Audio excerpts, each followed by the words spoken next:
Et elles enseignent pour le monde. Le monde les a oubliés avant les défilés, avant les médailles, avant que l'histoire décide qui comptait.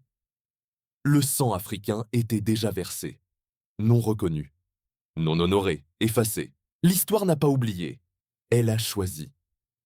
Je n'écris pas pour plaire, j'écris pour ceux à qui l'on n'a jamais donné la parole, pour nos grands-parents, pour nos ancêtres, pour ces millions d'hommes et de femmes qui ont porté les guerres du monde sur leurs épaules et sont revenus enchaînés autrement. Les faits qu'on enseigne rarement, précis, durs, incontestables.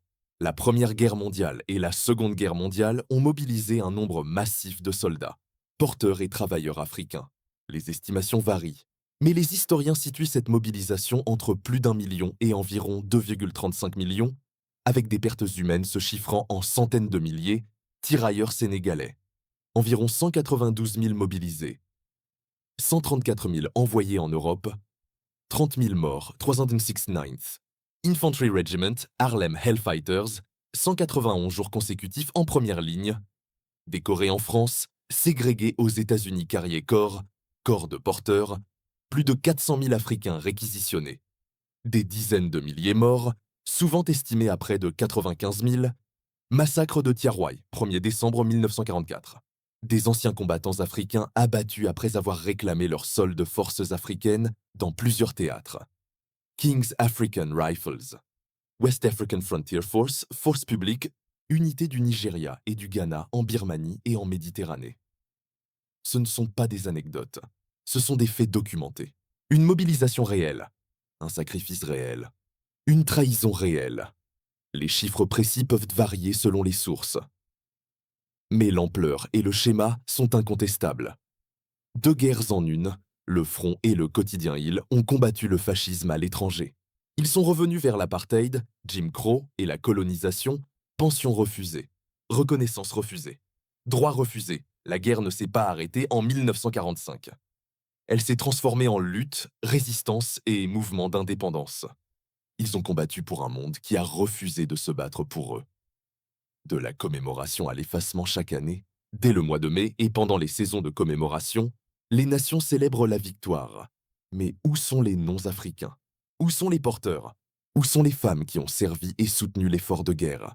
Une guerre mondiale menée par beaucoup, racontée comme si seuls quelques-uns avaient existé. La reconnaissance sans action ne vaut rien. Ce qui doit changer, des actions concrètes, enseigner toute l'histoire, inclure les théâtres africains, les porteurs, les tirailleurs, les résistances, restaurer les noms, numériser les archives, financer des mémoriaux, rendre visible l'invisible, exiger justice, enquêter sur les massacres, restaurer les pensions, indemniser les familles, responsabiliser les institutions.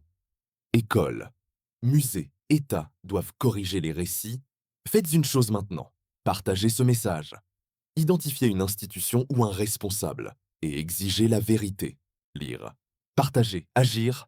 The Unremembered World War I, 2 par Thomas Tchofa, partie de l'African Continuum, restaurer la mémoire, reconstruire l'identité, reconnecter la vérité. Commencez votre voyage maintenant.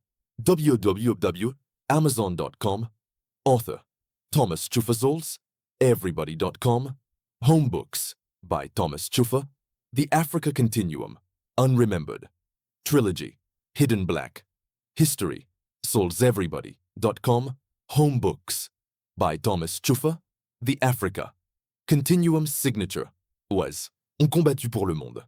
Le monde les a oubliés, effacés de la mémoire, écrits dans le sang, restaurés dans la vérité.